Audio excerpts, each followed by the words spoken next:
Hey, let's talk about talking on purpose.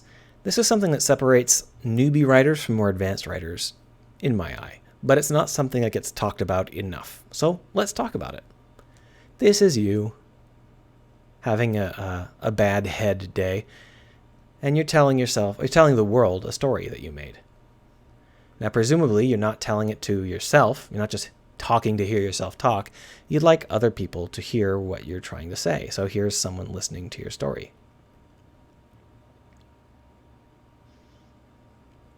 What do they think of your story? Well, they have their own worldviews. They're living their own life. They exist in their own place. They know the things they know. They don't know the things they don't know. They certainly can't interpret your story relative to you because they don't know you. They have to interpret your story relative to themselves, regardless of what your intentions were. This is not a failing on their part. It's how the universe works. A lot of authors like to say, no, my stories come from my own imagination. They don't have anything to do with the real world, and they're certainly not political. So, it doesn't even matter. Regardless of what you believe, that's not what people hear. People hear things relative to their own lives. And if you say something that is really bad relative to their own life, they're going to let you know. They're going to shut you down and then shut you off. A lot of people are like, well, then they don't get to be my audience. Then if I'm not doing things for them, it's clearly they're not who's listening to me. So I don't care about them. I don't need to appeal to women, just men. And then you find out that a lot of the men think that something or other that you think was dumb. And you're like, well, I don't really care about all men. I just care about appealing to space nerd guys. And you're like, okay, well, not all space nerd guys, just space nerd guys age 30 to 45. No, not all of them, just the right-wing space nerd guys. Not all of them, you see what happens is you keep cutting away chunks of your audience because nobody thinks exactly like you. You have to accept that people are going to think things that you didn't think they were going to think. And that's the role of talking on purpose. This is a set of techniques you use to say the things you want to say rather than saying things that are going to be interpreted in a million different ways. Let's start with a really dumb idea. Mass Effect. Mass Effect is an homage to the old gold and silver eras of sci-fi, and I like it. Everybody's favorite space babes are in Mass Effect. They are, of course, the Asari. The Asari are blue space lizards who are all women, and they can breed with anybody. They are psychic in such a way that makes them beautiful all the time to everybody. Instead of getting older, their boobs just get bigger because their boobs are made out of alligators. And that's kind of a really dumb design. Like, wow, that is like world-class bad design, right? It's like something that a 12-year-old wrote down in their note at their little notebook at home, and then they were like, oh no, what if mom reads this? She's gonna think I'm a real pervert. But the Asari made it into all of the Mass Effect games, and they remain a major cornerstone of the Mass Effect universe, despite being the most porntastic design that the people could think of. This is like the sci-fi equivalent of a housewife answering the door in her nightie and saying, oh, is that pizza for me? Well, I don't have any money, but I think I can still pay you.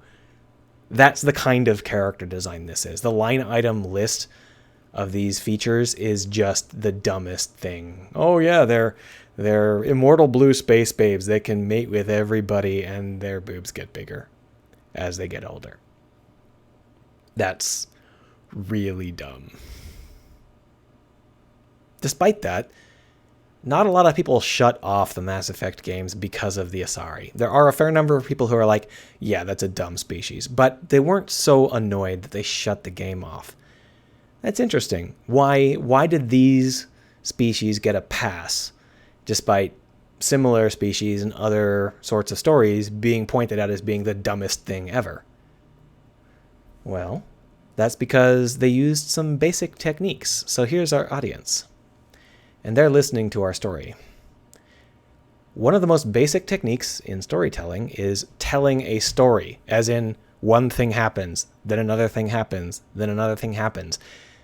You don't walk up to the player and say, hey, the Asari are blue space babes that want to bang everything in the universe.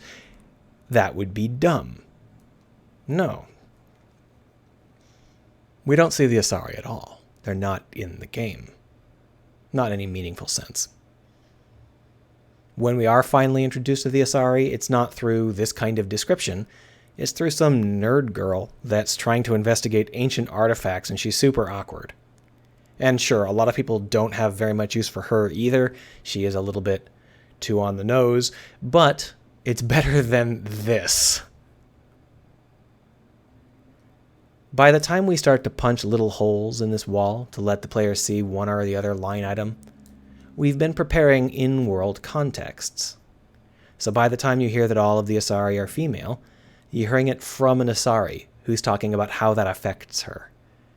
When you hear that the Asari can breed with everybody, you're hearing it from an Asari who talks about how it affects her. When you hear that the Asari's boobs get steadily bigger, you hear it from an Asari, and it still doesn't work. It's still really dumb. And this is not a perfect technique.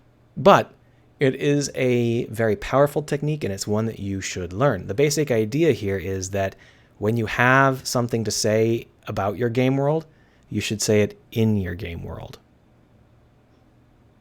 Here's another example. You're talking about elves. You've got the classic Tolkien elf. You know that elves live forever. Everybody knows elves live a really long time. That's kind of part of being an elf. So you can just take it as granted. Hey, look, it's an elf. They live for a long time. Or you can reveal it in your game as a plot point that fits into your game. How do you do that? Well, maybe there's an elf that's tired of living forever. Or maybe the king is approached by someone who has an emblem, and it takes a while for the king to realize that this guy is the guy that got his father's father's father's father's father put on the seat in the first place. And it's still the same guy. These are things which recontextualize that conversation, that plot point. So rather than the player thinking whatever the player was planning to think, they are in your game world, and they're letting the things that happen in your game world stay in your game world. So, if the player hears that this is an all-female species, they're going to think, oh, that's pretty iffy. That's like a really obvious teenager appeal there, guys. That's not trying very hard. But if you've carefully prepared the context, then they're not going to realize that they should think that, because they're already thinking this. You've prepared something for them to think. It doesn't even matter what they would have thought, whether or not what they would have thought was good or bad. You've gone ahead and told them not to think that, but instead to think what you want them to think. And it's just good practice, regardless of whether they're going to be on your side or not. This is a better result than letting them think whatever they want. It only goes so far. There's a lot of dumb shit you can do that can't really be contextualized very well. It's something that is not perfect, but this is a basic technique that can really improve your storytelling, and I recommend that you master it. There's another set of techniques. If this is kind of a tactical thing, there's also a strategic thing. So you've decided that you absolutely must have blue space babes in your game. I don't know why, but you've decided that that's what you're gonna have to have. And obviously, everybody's first thought is going to be, oh, this is like some fetish thing. It's not my bag. I don't really care. I'm going to shut the game off. So you're like, oh, crap. I need to drag them away from that. So what am I going to do? Let's throw in a twist. Oh, yeah, we'll do a twist on them. Awesome. We'll make them all villains. And this is something that happened a lot back in the Golden Age. You find a planet of babes and they want to kill you. Happened hundreds of times in hundreds of movies. This is even worse than just making them sex babes. It's so stupid and childish. And it's like, yeah, the thing that represents women in your universe, the only things they have are sex and murder. Yeah, that's what you think of women, really? It doesn't even matter whether you thought that's what you were trying to say. That's how it came out. So that's not good. You don't want to put in a twist like this. you need to figure out a way to defuse it by offering up an alternate take. Now, Mass Effect did have an alternate take here. It was a meta take, because they said, these blue space babes, we kind of got them from history. Can you imagine that there used to be a time when this was okay? Can you imagine there used to be a time where, sexy blue space babes could just be sexy blue space babes? We were so stupid back then. No, these sexy blue space babes are moms. Yeah, moms and bureaucrats. That's what they are. So by sort of defusing the theme, they just pick another theme that is on topic, another approach that is on topic, but isn't so massively insulting. And they can get away with it because they frame it pretty carefully. They're not saying this is just a species of moms. They're saying this is not the species you thought they were. This is the species of moms. It's not a species of blue sex babes.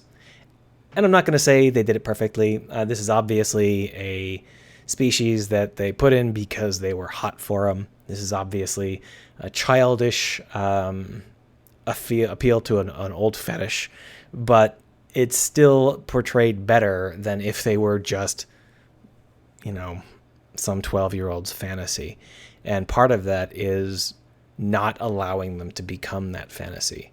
So we've talked about when there are line items, you can put them in context into the universe. And another thing you can do is you can make sure that the aggregate of those line items, the bundle of those line items, doesn't say what everybody expects it to say. So those line items together, they don't say sex. They say mom. It's not perfect, but it's better than the alternative. Now, there's also what sort of theme you should have in the first place, because we've sort of talked about how to try to make it so that your themes don't completely piss everybody off, but you should probably be picking better themes. I cannot believe the Asari exist. That is a hell of a species. Mind-boggling. Obviously, I don't think we're ever going to see another blue space babe species taking on such a central role in a major sci-fi game ever again. But it certainly was interesting to see. I wouldn't have done it because I think it's a dumb theme. But how do you pick non-dumb themes? Well, that's the thing. It's not the theme itself that matters. It's how the theme works. I'll give you an example. We'll stay in Mass Effect since we're already here. We're talking about the Krogan. The Krogan are basically giant space lizard warriors, space turtles. They're like King Koopa crossed with Worf. And they are super basic. It's like, oh yeah, look, another space lizard gunning, shooting, pew pew. And they have short tempers and they're dumb. It's just as dumb as blue space babes, but not quite as insulting. The way that these are used, the way the Krogan are used, is that they're used to make statements in the universe. Here's our universe. As things like, oh, this is what happens when uncivilized people are rejected by civilization. This is what happens when people aren't allowed to be civilized. This is what happens when the civilization fears its soldiers. This is what happens when the soldiers can't control themselves. This is what it means to be part of a dying species. These are stories with a ton of impact. So it's not that the Krogan are stereotypical space warriors. It's that there are stories that are enabled by stereotypical space warriors. This is the heart of picking a theme. When you're picking a theme, you're not trying to come up with a new idea. You're not trying to come up with a species that has never been done before or whatever. You're trying to find a way to tell stories. And the important part of that is the stories that get told. So when you're trying to pick a theme, you pick a theme that helps you tell stories. And the Krogan are an obvious choice because This is a game about shooting people. So telling stories about people who have been shooting people for a long time, pretty basic idea, right? Similarly, we've got the alternate take, which is the Turians. They also tell stories about shooting people, but they're like Roman soldiers instead of Worf. That's the basic setup. That's what I wanted to talk about. When you're trying to put together your stories, the 3 things I recommend: pick a theme that lets you tell stories. Try to make your theme defuse whatever you think is going to be dumbest. And then also make sure that your contexts in the game are prepared for when you reveal the individual pieces of whatever you're trying to do. So when we hear about the Krogan, we don't just hear, a line item list where we say, oh yeah, they're dying out and that sort of stuff. We hear that shit from a Krogan or from the person who did the thing that made them unable to breed. We hear stories where they tell us how horrible it is. That pushes us into that world. We're not allowed to think whatever we were going to think. We are now thinking about it inside the world, and that's much more powerful, and it's much more robust. Those are the 3 things I wanted to talk about. Let me know what your comments are down below.